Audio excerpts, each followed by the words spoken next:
Good morning, gang. Happy Sunday morning. Maybe. All right. Well, last night about 8 o'clock, you could collectively hear the thud around the world of everybody's jaw dropping around the world of, oh crap, here it comes. In case you live under a rock, last night I think it was about 8:05 Eastern, the news released the facts that Trump had decided to bomb 3 different targets in Iran. Yippee. Okay. And of course, now we have the what the hell's going on? I mean, everybody left, right, up, down, pick something is up in arms, and all for different reasons, okay? Some of them are idiotic. Some of them are certainly founded.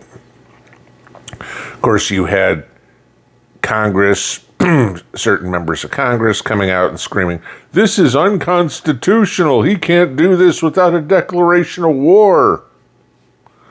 Funny, I don't remember us ever declaring war on Syria, yet we did it.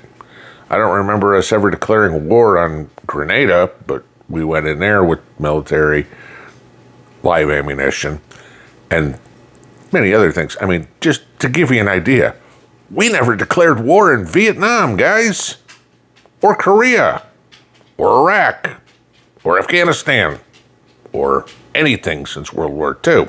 Okay. Yet I seem to remember bombings or troops in all of them. So shut up, okay, about your unconstitutional crap. You're just posturing for your 15 seconds of news media coverage that, oh, you're so outraged. Shut up, okay? We know you're totally thrilled about this because, you know, now you've probably already been on the phone with one of the defense contractors going, how much money are you going to be able to kick to my campaign for 2026? Right. So, Tom Massey, Ro Khanna, shut up. I agree with you about not getting in this thing, but don't grandstand here about how appalled you are. All right. Don't give me that crap. Bernie Sanders. Sorry, Bernie. One of your biggest campaign contributors is the military-industrial complex. Shut up. You have, again, like I said yesterday, better than 80% of the country who didn't want to do this, okay? And yet, here we are.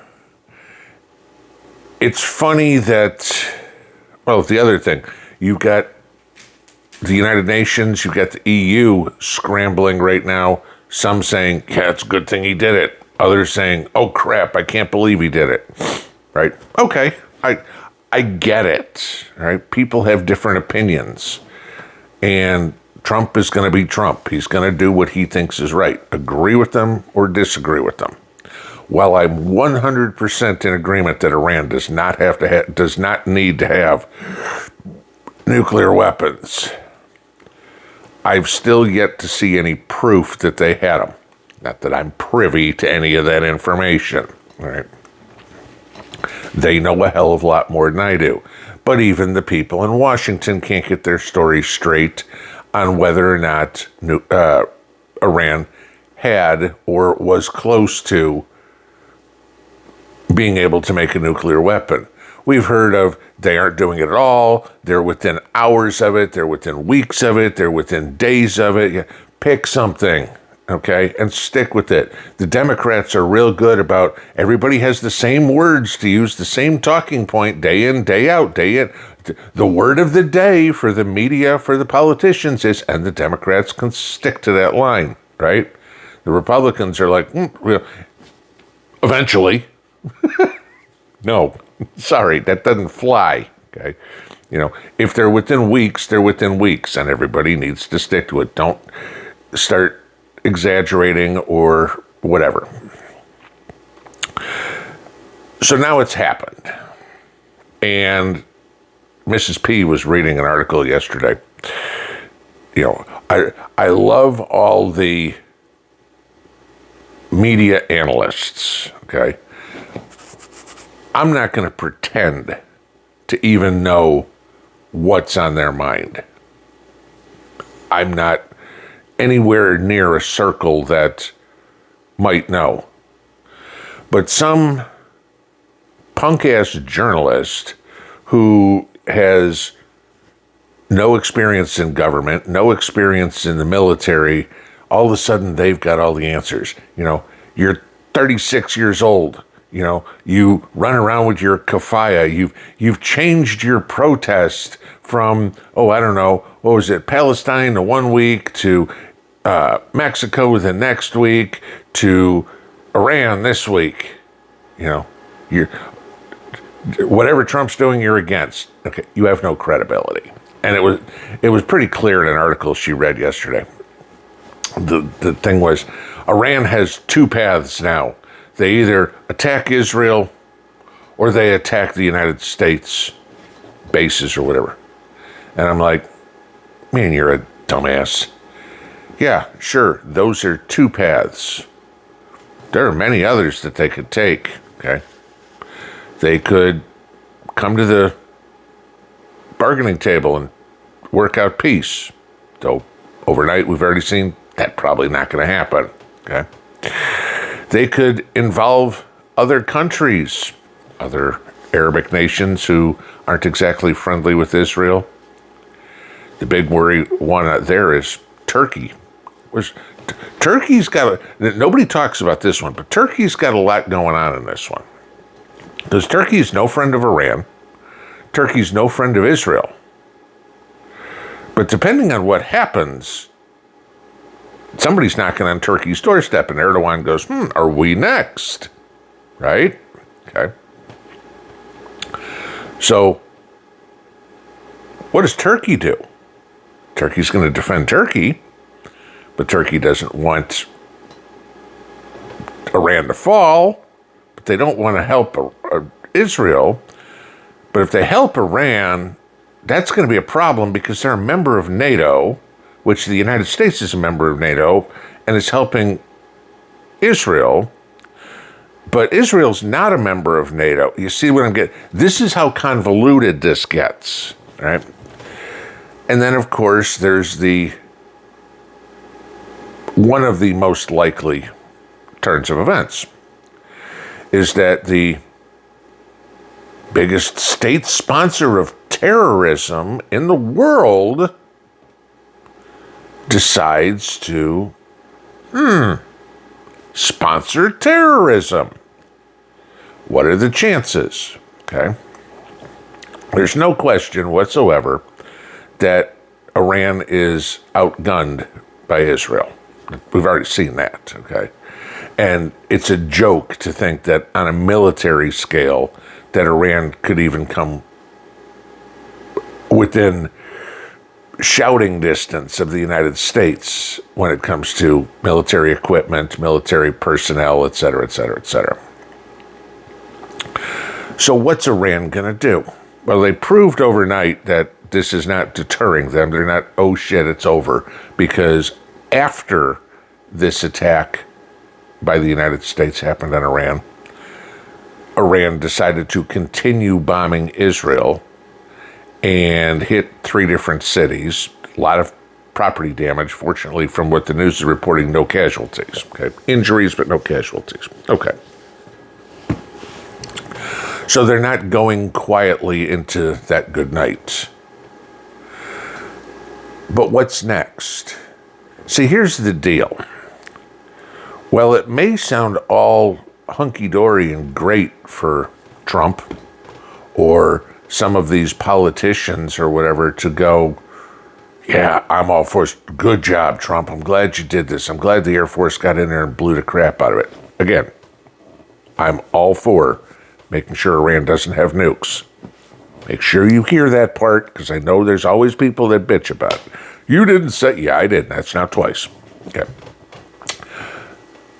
We don't, you and me, the public, we don't have Secret Service protection, armored limousines, bunkers in the basement we can go to. When the attack from Iran comes against the United States, because my bet is they're going to get revenge somehow. And like I said, my best bet is terrorism. It's not going to be Scud missiles hitting some base in Iraq or something like that. That's probably not it. It's going to be somehow an attack on United States citizens. In the last 4 years, how many of those foreign migrants just seeking a better life that crossed the border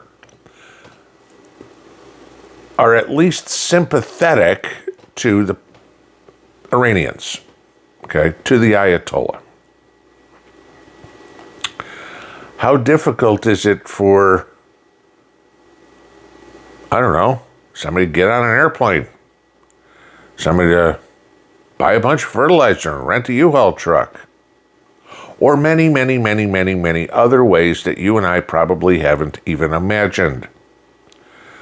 The 4th of July is coming up. Just saying. What better day, if you're a terrorist, to strike terror on the United States than the 4th of July?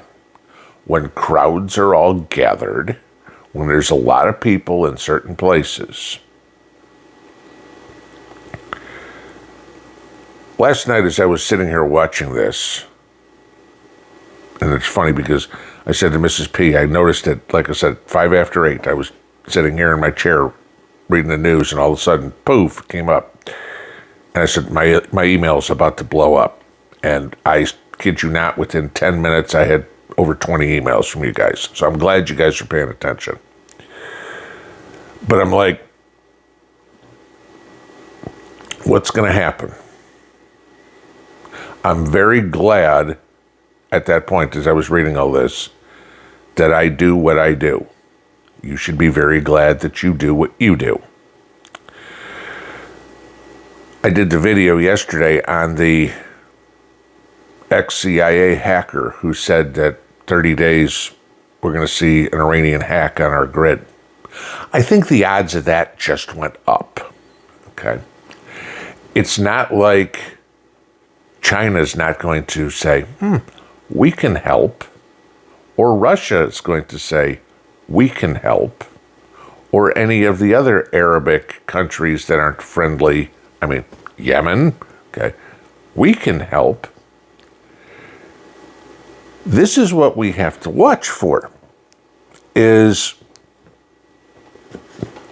what are all these anti-Trump, whatever he does. Like I said, they're pro-Palestine, pro-Mexico, pro-Iran. I mean, they'd be pro-cancer if they could, if Trump said something against cancer. But what's going to happen? What are they going to do? Saw yesterday, shortly after all this, there were a bunch of keffiyeh-wearing protesters running around Grand Central Station screaming in New York last night. Okay? I mean, not that that's probably not overly abnormal, but yeah, that was going on. Be ready. Be careful. Head on a swivel. Eyes open. Be careful of crowds. And again, we don't know what's going to happen, when it's going to happen, how it's going to happen, where it's going to happen, anything like this. But Iran isn't just going away. They'll fight to the death. They believe in their 72 virgins. They believe in martyrdom. Killing the big Satan. Remember, U.S. is the big Satan, Israel's the little Satan. Oh, that gets their place in eternity with eternal bliss for them. Be careful. Be ready. Be aware. Depending on where you are, the probability is higher or lower that it's coming to your neighborhood. Where I am, probably pretty low. You live in New York City, probably pretty high, okay? If you're Jewish, probably very high. But say a prayer for our troops overseas. Say a prayer for our country. Because we don't know yet. And we're going to keep watching. We're not even 12 hours post yet. But depending on what happens here with the rest of the world, God help us if this turns into World War III. Pinball out.